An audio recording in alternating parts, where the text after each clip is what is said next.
காவல்துறையினருக்கும் media துறையினருக்கும் பொதுமக்கள் அத்தனை பேர்த்துக்கும் திண்டுக்கல் மாவட்ட மக்கள் அனைவருக்கும் என்னுடைய மாலை வணக்கத்தை சொல்லிக்கிறேன். இப்போ ஒரு நிகழ்ச்சியான தருணம் 1973 நம்ம எம்ஜிஆர் ஐயா கட்சி தொடங்கி 6வது மாசத்துல இடைத்தேர்தல் வச்சு ஜெயிச்ச முதல் தொகுதி நம்ம திண்டுக்கல் தொகுதி. அப்பேற்பட்ட தொகுதியில ஒரு இளம் பேச்சாளரா முதல் முறை என் மேடை அமைஞ்சிருக்குங்கிறது எனக்கு ரொம்ப சந்தோஷமா இருக்கு. ஆனா நம்ம எம்ஜிஆர் ஐயா எதுக்காக இந்த கட்சியை தொடங்கினாரு உங்க எல்லாத்துக்கும் என்னை விட நல்லாவே தெரியும்.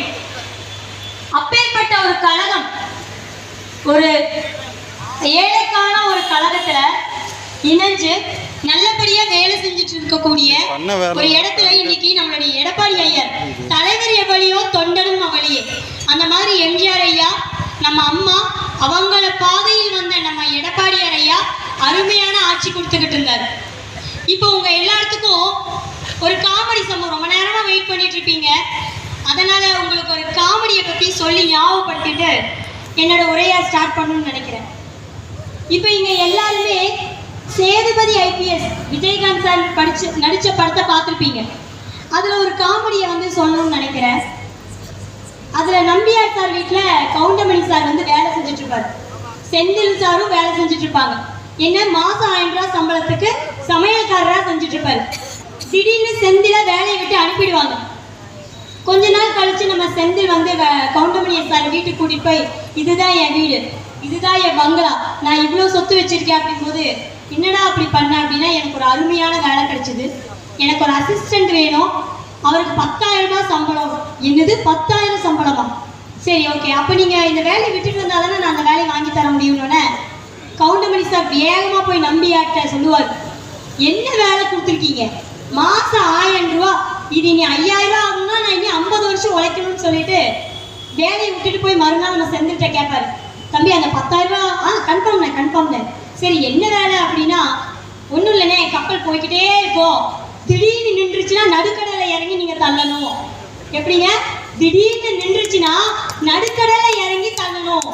மக்களை இப்ப இந்த காமெடி நான் எதுக்கு சொல்றேன் அப்படின்னா, நல்லா ஞாபகம் வச்சுக்கோங்க, நம்ம திமுக அரசு இப்ப ஆட்சி நடத்திட்டு இருக்க அரசு இப்படிதான் நம்ம எல்லாத்துக்கிட்டையும் பல லட்ச கனவுகளை கொண்டு விட்டுட்டு ஓட்டை வாங்கிட்டு இப்ப எல்லாத்தையும் நடுக்கடலை கப்பலை தள்ளுற மாதிரி தள்ள விட்டுட்டு இருக்காரு. என்னன்னு பாக்குறீங்களா? கல்வி கடன் ரத்து, கஷ்டப்பட்டு படிக்க வைக்கிறீங்க.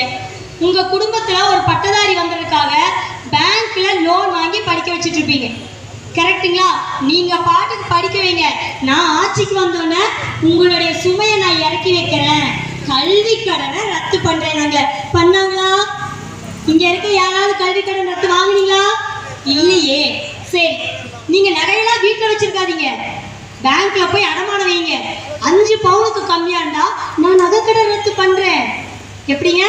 5 பவுனுக்கு கம்மியா இருந்தா நான் நகைக்கடன் ரத்து பண்றேன். பாவம் அப்பாவி மக்கள் ஏமாந்து போய் அவசர அவசரமா பேங்க்ல போய் அடகு வச்சாங்க. அடகு வச்சதனோட விளைவு என்னாச்சு?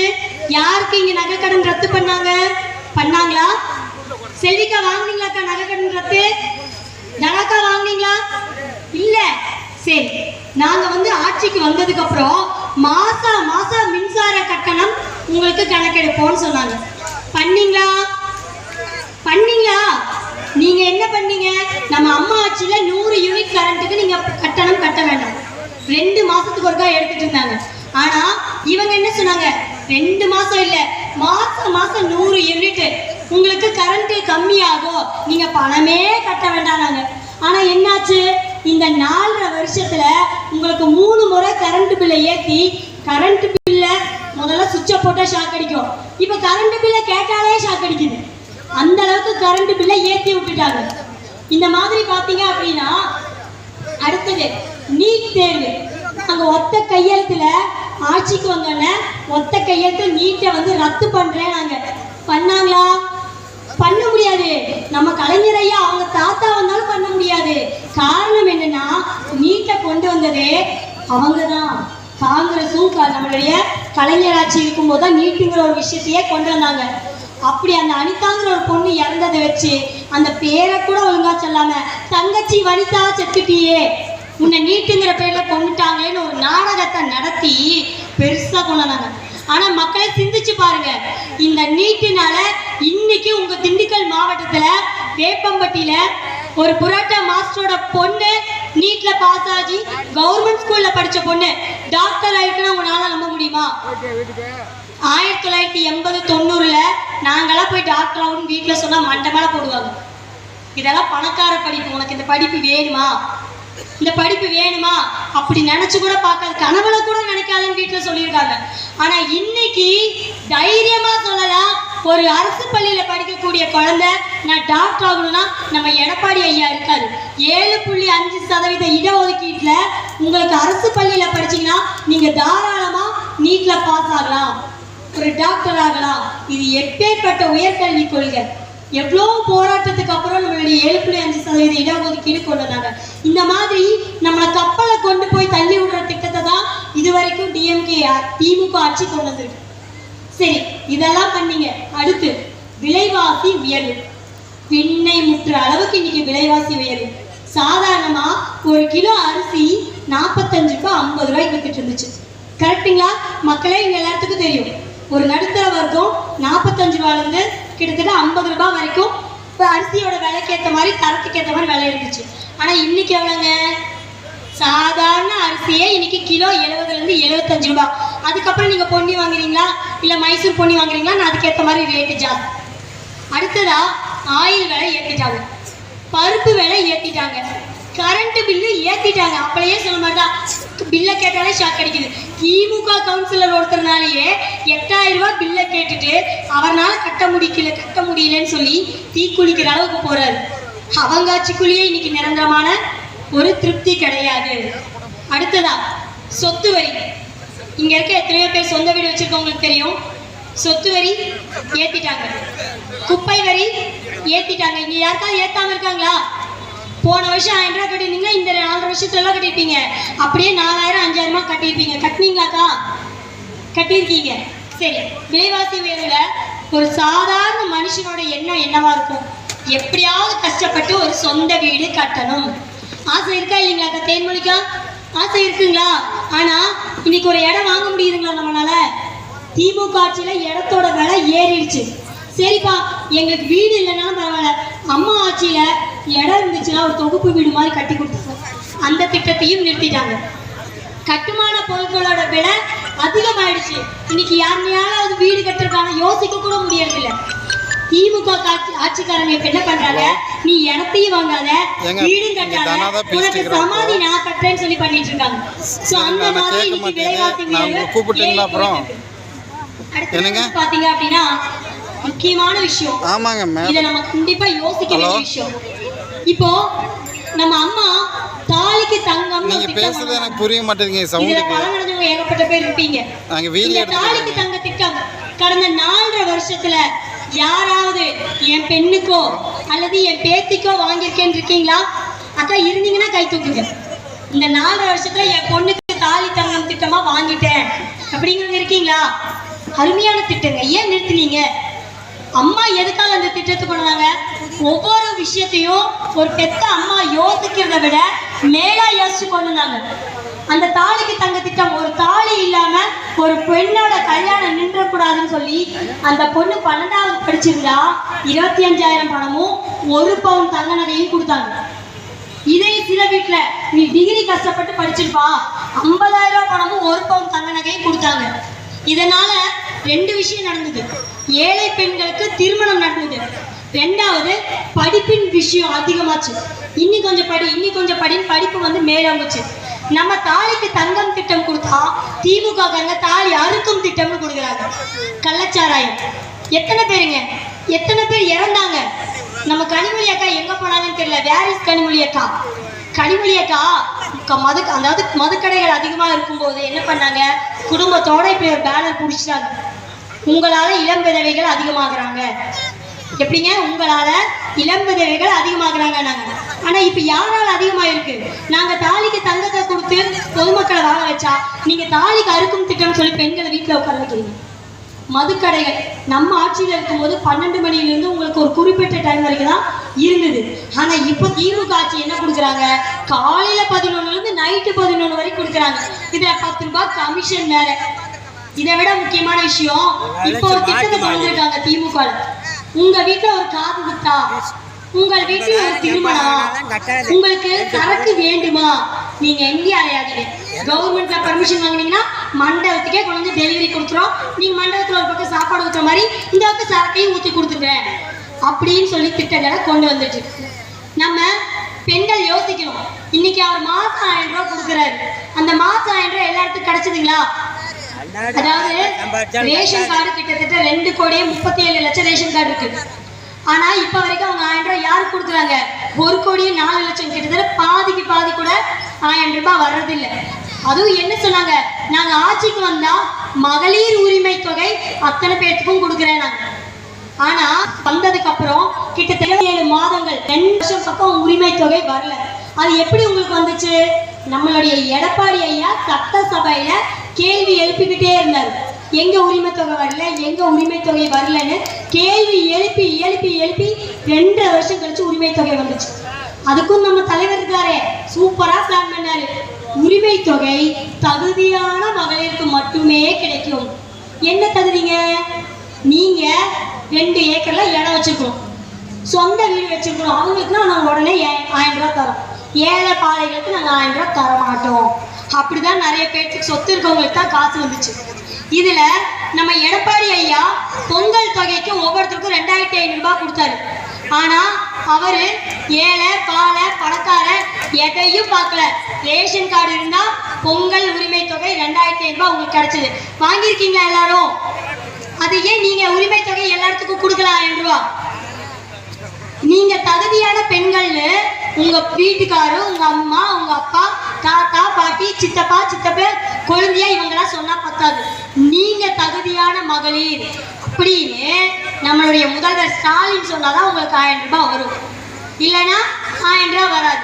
உங்களுக்கு 4 வருஷம் ஆட்சியில 2 வருஷம் போடவே இல்லை.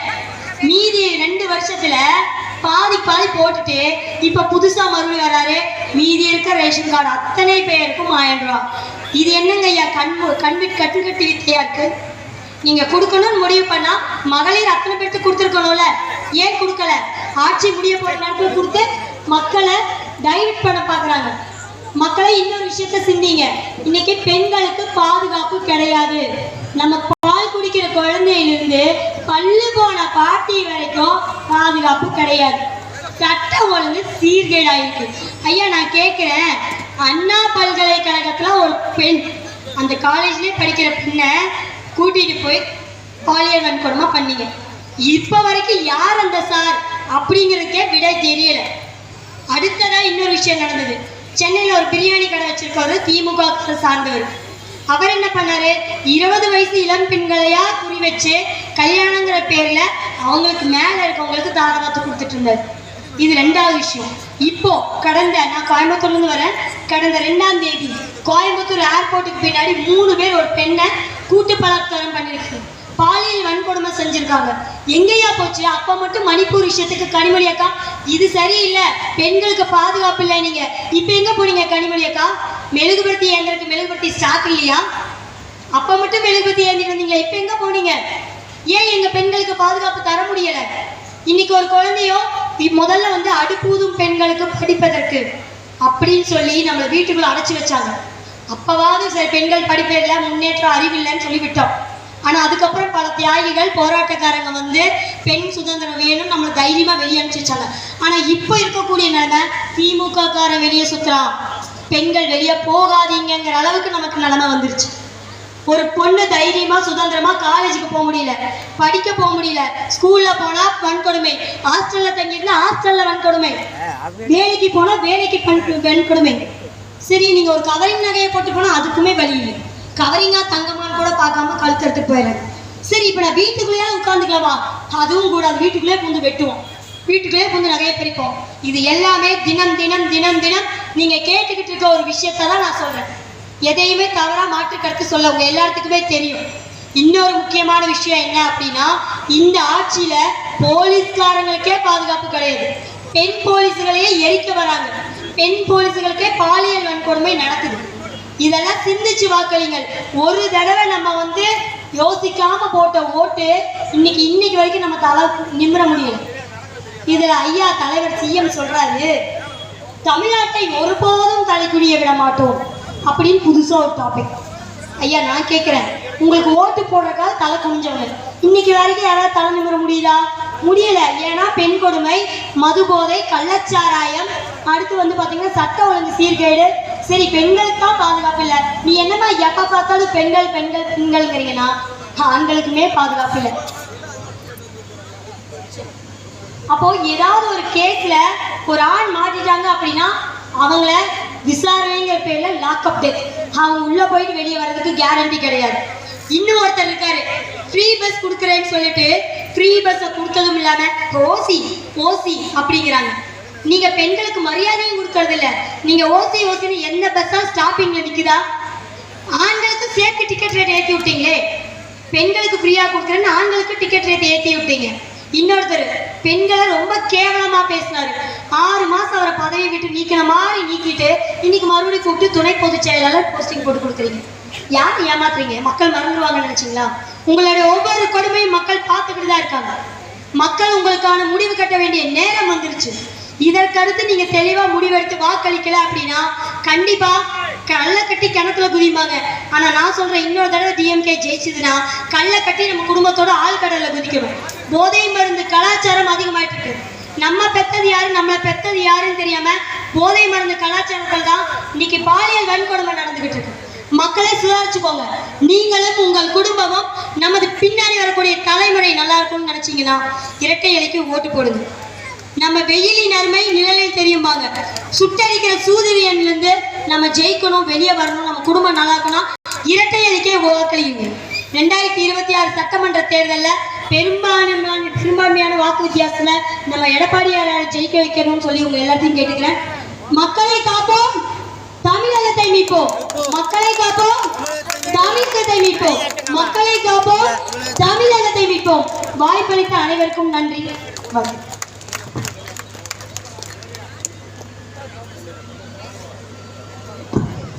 அடுத்தபடியாக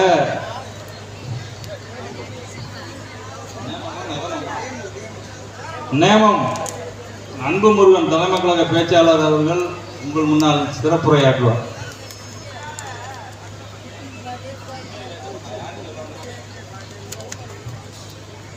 எல்லோரும் பிறப்பார் பின் இறப்பார், இவர் மட்டும் பிறக்கின்றார், இறப்பதில்லை.